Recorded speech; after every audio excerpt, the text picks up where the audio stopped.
So a few days ago I made a video on complete physics need guide जिसमें मैंने सारी चीजें बताई जो आपको फॉलो करने चाहिए in order to ace in physics.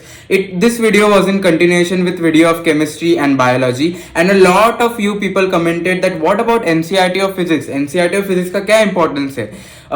So this video is going to be about that. Hello everyone, namaste, welcome back to my YouTube channel Kunchlo. My name is Gaurish and today I am going to tell you everything that you need to know about physics NCERT और कैसा आपका approach रहना चाहिए in order to ace the physics subject. अगर एक ही line में answer दूं that whether physics की एनसीईआरटी इंपॉर्टेंट है या नहीं, तो answer will be yes and no. For starting the video, I would really like to thank the sponsor of our video, Unacademy. So Unacademy has reached out to me to tell that the prices of their course are going to rise. The prices of the course are going to rise from 30 November 2021 onward. The NEET UG Plus and NEET UG Iconic courses are on discount right now. So subscribe before the prices go up. Use my code KUN10, which is KUN10, to get 10% off. The ACE team batch for NEET 2022 will be starting on 24th of November 2021. Rapid revision of 11th for NEET 2023 will be starting again on 24th November. And you can check out all the educators here. There is going to be UNIQ, which is unique test arranged by Unacademy, where there is going to be 30 minutes for 30 questions, and you can enroll for free. There will be topic wise DPPs which will help you to boost your preparation. The test will be on every Monday and Thursday starting from 8th of November 7 p.m. As you all know, कितना ज़्यादा important है doubt को clarify करना. So Unacademy is arranging a session called Ask a Doubt, where you can ask unlimited doubt and at any time, and you will get high quality solution in English and Hindi according to your preference. There is going to be a mega mock test for CBSE Term 1 board examination, and you can participate in the test from 27th to 30 November. Between 5 to 6:30 p.m. and you can win chances of getting scholarship up to rupees 50 lakhs. So what are you waiting for? As they say, practice more, score better. So in your CBSE Term 1 exam for class 10th and 12th, there are going to be a lot of tests. From 27th November to 30 November, you can see all the timetable here. For class 10th, for class 12 commerce, and for class 12 science, you can enroll now for the final mock test using my code KUN10, which is KUN10. So use the code to unlock and get 10% off on the course. आप मेरे chemistry और biology के video में भी देख सकते हो कि मैंने कितने प्रॉपरली समझा है कि एनसीईआरटी कैसे करना है. वैसे मैं फिजिक्स के वीडियो में भी बताने वाला था, लेकिन मैं वो एक्चुअली भूल गया. लेकिन आप सब लोगों ने पिन पॉइंट करके मुझे बता दिया कि एनसीईआरटी बाकी तक है ना, तो उसके ऊपर डेफिनेटली मेरे कुछ पॉइंटर्स हैं. तो मैं झूठ नहीं बोलूंगा, सच बोलूंगा कि मैंने पूरे 11th और 12th में कभी भी एनसीईआरटी को हाथ ही नहीं लगाया था फिजिक्स के. जब मेरा पूरा 11th खत्म हो गया, 12th भी खत्म होने को आया, और जब 2020 का नीट का पेपर हुआ सितंबर में, तब मुझे समझ में आया वो पेपर देख के कि एनसीईआरटी फिजिक्स भी करना थोड़ा बहुत इंपॉर्टेंट हो जाता है. क्योंकि कुछ कुछ जैसे क्वेश्चन थे. फॉर एग्जांपल वन क्वेश्चन जिसने मेरा अटेंशन सीक किया, वो was a question, it was a graphical question. वहां पे उन्होंने पूछा था कि what will be the graph of resistance of copper with respect to temperature, and वो वाला क्वेश्चन जो था उसका जो सोल्यूशन था या फिर जो ग्राफ था वो एनसीईआरटी में दिया था. तो उसके वजह से मेरी आंखें खुली. देखो क्या होता है ना कि आपको सॉल्व कैसा करना है या फिर आपके अप्रोच कैसा होना चाहिए for every question, that your teacher is going to tell you very properly.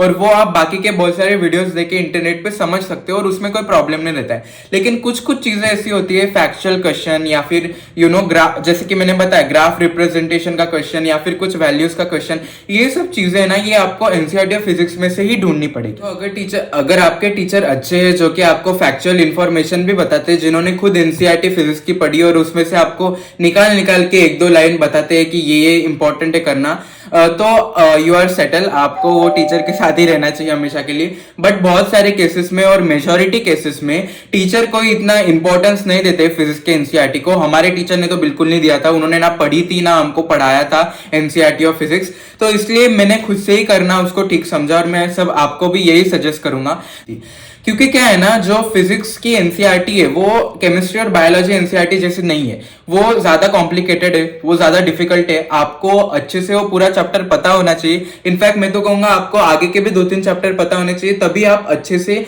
Physics की एनसीईआरटी को समझ पाओगे, नहीं तो वो पूरे दिमाग के ऊपर से जाती है। तो मैं आपको सजेस्ट करूंगा कि आप पहले तो पूरा चैप्टर अच्छे से खत्म करो, जैसे कि मैंने बताया कि एलन मॉड्यूल करना है, लास्ट ईयर करना है, तो उतना पूरा कंप्लीट करो, अपने आप को प्रिपेयर कर लो, फिर आप एनसीईआरटी और फिजिक्स की तरफ जाओ, इससे आपको और ज्यादा फायदा मिलेगा। मैं जो काम करता था, मैंने पूरा सिलेबस खत्म किया, फिर उसके बाद एनसीईआरटी और फिजिक्स की। तो मैं कुछ चीजें आपको लोगों को बताऊंगा, ये करना बहुत ज्यादा इंपॉर्टेंट है। तो जैसे कि आपकी टीचर यूजुअली आपको फैक्चुअल इन्फॉर्मेशन नहीं देंगे, लेकिन इस बार भी पूछते हैं, इस बार भी उन्होंने सेमीकंडक्टर में से फैक्चुअल इन्फॉर्मेशन वगैरह पूछा।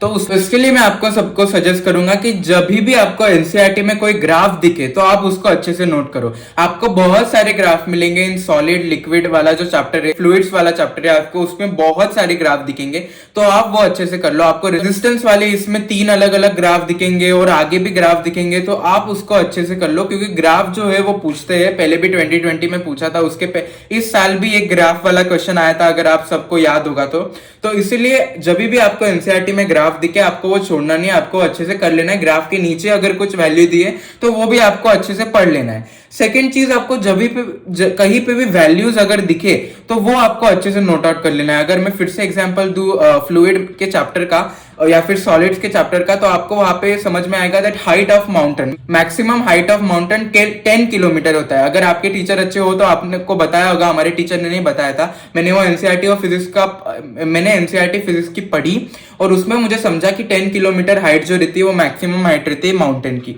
तो आपको जगह जगह पे ग्राफ दिखेंगे, आपको जगह जगह पे वैल्यूज दिखेंगे, तो वो आपको अच्छे से नोट डाउन कर लेने।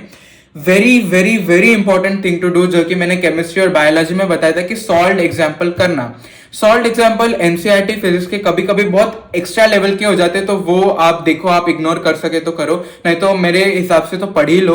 पर बाकी के जो रहते हैं वो एकदम सादे लेवल के रहते हैं, उसमें फॉर्मूला बेस्ड रहते हैं और उससे आपको बहुत सारा सीखने को मिलेगा। इनफैक्ट अगर आप सोच रहे होंगे कि मैंने एलन का मॉडल अच्छे से कर लिया है, मैंने प्रीवियस ईयर अच्छे से कर लिया है, अब तो कोई भी क्वेश्चन आ जाए तो मुझे हो जाएगा, लेकिन एनसीईआरटी ऑफ फिजिक्स में ही इतने सारे अजीब अजीब क्वेश्चन है सॉल्व एग्जाम्पल, अगर वो आप अच्छे से करोगे तो आपका कॉन्फिडेंस लेवल बढ़ जाएगा। जूनियर से कहना चाहूंगा कि जिस हिसाब से ट्रेंड चल रहा है, आए दिन केमिस्ट्री में भी सॉल्व एग्जाम्पल जो है पूछे जाते हैं, तो वैसे ही फिजिक्स में आगे चल के हो सकता है। तो सबको मैं बोलूंगा कि प्लीज आप इग्नोर मत करो, सॉल्व एग्जाम्पल जो एनसीईआरटी फिजिक्स के वो करो।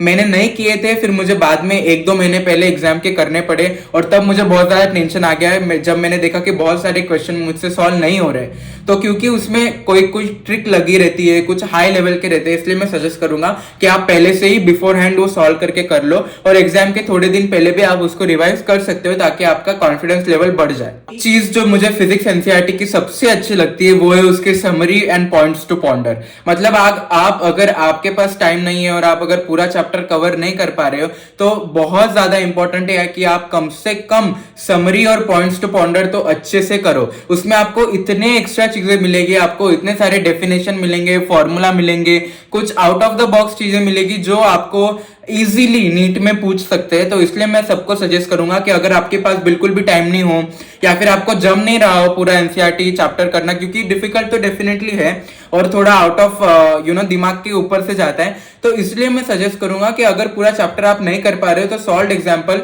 समरी और पॉइंट्स टू पॉन्डर डेफिनेटली करो। समरी और पॉइंट्स टू पॉन्डर में आपको बहुत सारी ऐसी चीजें मिलेगी जो आपने पहले कभी भी नहीं सुनी होगी ना देखी होगी, तो आपका डेफिनेटली उसमें कॉन्फिडेंस जो है वो बूस्ट होगा। सबसे इंपॉर्टेंट चीज है जो कि एक बोनस टिप है जो मैं आप सब लोगों को बताना चाहूंगा कि मैंने जो गलती की थी कि मैंने पहले 12th स्टैंडर्ड होने के बाद एक बार एनसीईआरटी फिजिक्स की, उसके बाद सीधे ही मैंने एग्जाम के पहले की, तो उसके वजह से मैं बहुत सारी चीजें भूल गया था और मुझे फिर से करनी पड़ी थी और मुझे बहुत टेंशन हो गया था। तो इसलिए मैं आप सब लोगों को सजेस्ट करूंगा कि जैसे आपका चैप्टर खत्म होता है या फिर चलो आपका पूरा सिलेबस खत्म हो गया, फिर आपने फिजिक्स की एनसीईआरटी की, तो आपको जब भी कोई न्यू पॉइंट लग रहा है या फिर आपको कोई नई चीज समझ में आ रही है, भले ही वो ग्राफ के फॉर्म में हो या फिर वैल्यूज के फॉर्म में हो, सॉल्व एग्जाम्पल में हो, समरी में हो, पॉइंट्स टू पॉन्डर में हो, तो आप वो चीजें एक पेज पे या फिर अलग नोटबुक पे लिख लो, या फिर आप अपने नोट्स में वो ऐड कर लो, क्योंकि बार बार आपके पास टाइम नहीं होगा कि आप वापस फिजिक्स के एनसीईआरटी के गो थ्रू करो। केमिस्ट्री और बायोलॉजी की बात अलग है, उसमें एनसीईआरटी ही करना रहता है, लेकिन फिजिक्स में आपके पास बहुत सारी चीजें करने को, आपको नोट्स देखने रहते हैं, आपको क्वेश्चन सॉल्व करने रहते हैं, आपके पास डेफिनेटली इतना टाइम नहीं होगा कि आप फिर से एनसीईआरटी करो। तो इसलिए मैं आप सब लोगों को सजेस्ट करूंगा कि जो इंपॉर्टेंट चीजें आपको लग रही है या फिर जो आउट ऑफ द बॉक्स चीजें लग रही है, जो पेपर में आने की ऐसा लग रहा है कि ये पेपर में आ सकता है, उसको आप अलग साइड पे नोट डाउन कर लो। नहीं तो आपके पास टाइम नहीं होगा, फिर आपको मेरी तरह भुगतना पड़ेगा कि लास्ट में आपको बहुत टेंशन हो जाएगा। तो ये बोनस की वीडियो के लिए बस इतना ही। बहुत सारे लोगों ने मुझे पूछा कि आप लिंक्स शेयर करो हमको डिफरेंट आपके बुक्स के, जो आपने बुक्स यूज किए थे, तो आपको लिंक सारे के सारे डिस्क्रिप्शन बॉक्स में मिल जाएंगे, कमेंट में भी मैं पिन कर दूंगा। So hope you all like this video. Please do like, comment, share and subscribe to my channel Kunchalo, and be happy. It is very important to be happy. Bye.